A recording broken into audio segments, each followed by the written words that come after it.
Hi hello నమస్తే. నేను చిన్న చిన్న వీడియోలు పెట్టడానికి ట్రై చేస్తాను 1-2 రోజులు. ఎందుకంటే నేను చాలా సబ్జెక్టులు మిస్ అవుతున్నా. ఒకే సబ్జెక్ట్ మీద 20-30 నిమిషాలు మాట్లాడుతున్నాను. నా ఇంటెన్షన్ ఏంటంటే మీకు సమాచారం ఇవ్వటం నా ఇంటెన్షన్ కాదు. మీకు సబ్జెక్ట్ నేర్పించడం అనేది నా ఇంటెన్షన్ అని భావించి నేను అలా పెద్ద పెద్ద వీడియోలు పెట్టేవాడిని. క్లారిటీ ఇన్ డీటెయిల్స్గా క్లారిటీ ఇవ్వాలని పెద్ద పెద్ద వీడియోలు పెట్టేవాడిని. దానివల్ల కొన్ని సబ్జెక్టులు కొన్ని పాయింట్లు అంటే రోజుకు 2 వీడియోలు పెట్టగలుగుతున్నాను. అంత పెద్ద వీడియోలు మీరు కూడా చూడలేరు కదా. అందుకని అలాగూ చిన్న చిన్న వీడియోలు పెట్టమని నన్ను అడుగుతున్నారు. అందుకని నేను కూడా చిన్న చిన్న వీడియోలు పెడతానికి 2 రోజులు ట్రై చేద్దాం. ఇది వర్కౌట్ అయితే లేదు. ఓకే, ఈ చిన్న వీడియోలో నేను దేని గురించి మాట్లాడుతున్నానంటే, ఇదిగో ఇక్కడ కర్ణాటకలో ఎవరో గవర్నర్ గారిని కలిసి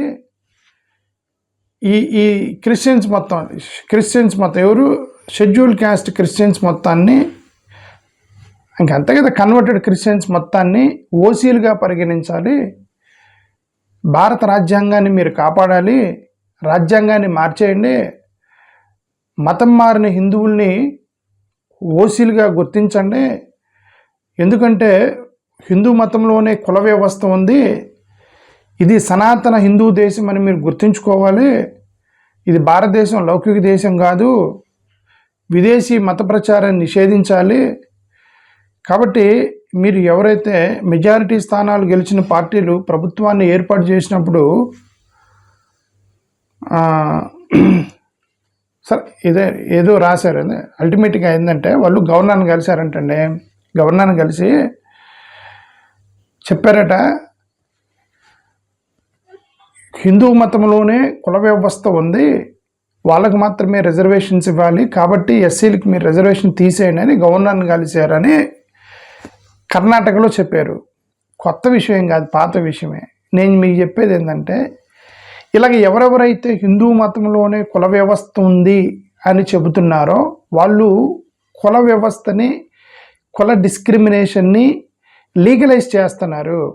ప్రభుత్వాలు ఎందుకు చూస్తూ ఉన్నాయో నాకైతే తెలియదు. Otherwise this becomes legal, right? You're legalising that only Hindu వ్యవస్థలోనే కులాలు ఉన్నాయి, కుల వ్యవస్థ ఉంది, కులాలు యొక్క అప్రెషన్ జరిగిద్ది హిందూ వ్యవస్థలోనే. ఇప్పుడు ప్రస్తుతానికి క్రిస్టియన్స్ ముస్లిమ్స్ దగ్గర కులాలు లేవు, కాబట్టి వీళ్ళకే రిజర్వేషన్స్ ఇవ్వాలి అంటే you are legalising the discrimination of casteism.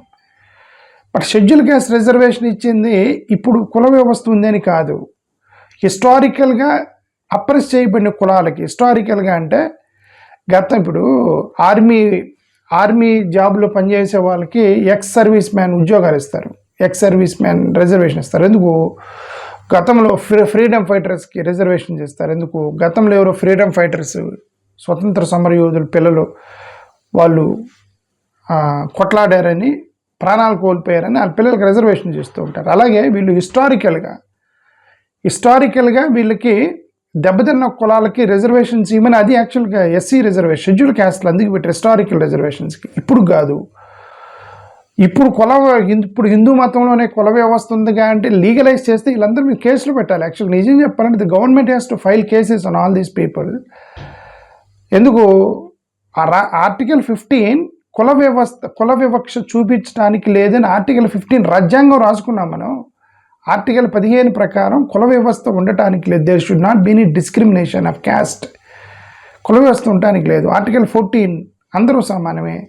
Article 17 untouchability ఉండటానికి లేదు. మీరు ఎలాగే లీగలైజ్ చేస్తున్నారో నాకైతే తెలియట్లా.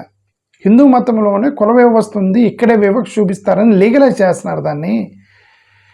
అది లీగలైజ్ చేయకూడదు, చట్టవిరుద్ధం, అది రాజ్యాంగ విరుద్ధం. అది దాన్ని ఎందుకు లీగలైజ్ చేస్తున్నారు అనేది నాకైతే తెలీదు. ఈ హిందూ సహోదరులు ఎవరెవరైతే ఇలాగా ఏమని హిందూ మతంలోనే కుల వ్యవస్థ ఉందని, షెడ్యూల్ క్యాస్ట్ వాళ్ళకి రిజర్వేషన్ తీసేయండి అని ఇప్పుడు వ్యవస్థ ఉందని చెబుతున్నారో ఎంక్వైరీ చేయాలి. ఎక్కడ కుల వ్యవస్థ ఉందా అని ఎంక్వైరీ చేయాలి.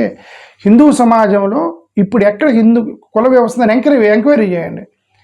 ఇదిగోండి సో ప్లేస్లో క్యాస్ట్ డిస్క్రిమినేషన్ చూపిస్తున్నారు హిందూ వ్యవస్థలో అని టక్కన అరెస్ట్ చేసేయాలి వాళ్ళని. ఎందుకు? క్యాస్ట్ డిస్క్రిమినేషన్ చేయకూడదు కదా, ఇప్పుడు చేయకూడదు కదా, రాజ్యాంగం రాసుకున్నాం కదా చేయకూడదని. ఎవరైతే హిందూ వ్యవస్థలో కుల వ్యవస్థ ఉందని కానీ చూపించమనాలి వాళ్ళని. మీరు చూపించగానే టక్కన అరెస్ట్ చేసేయాలి వాళ్ళని. ఎందుకు? ఉండటానికి లేదు. ఇది చట్టవిరుద్ధం, అది ఆ రాజ్యాంగ విరుద్ధం. ఆర్టికల్ 15 కుల వివక్ష చూపించడానికి లేదు. 17 అన్టచబిలిటీ అబాలిష్ చేయబడింది. ఆర్టికల్ 14 అందరూ సమానమే. ఆర్టికల్ 25 రిజర్వేషన్ ఏమంటారు మత స్వేచ్ఛ అందరికీ ఉంది. ఇది టెక్నికల్గా తప్పని నేనైతే అనుకుంటున్నా, వీళ్ళు ఎవరైతే చేస్తున్నారో. థ్యాంక్ యూ, నమస్కారం.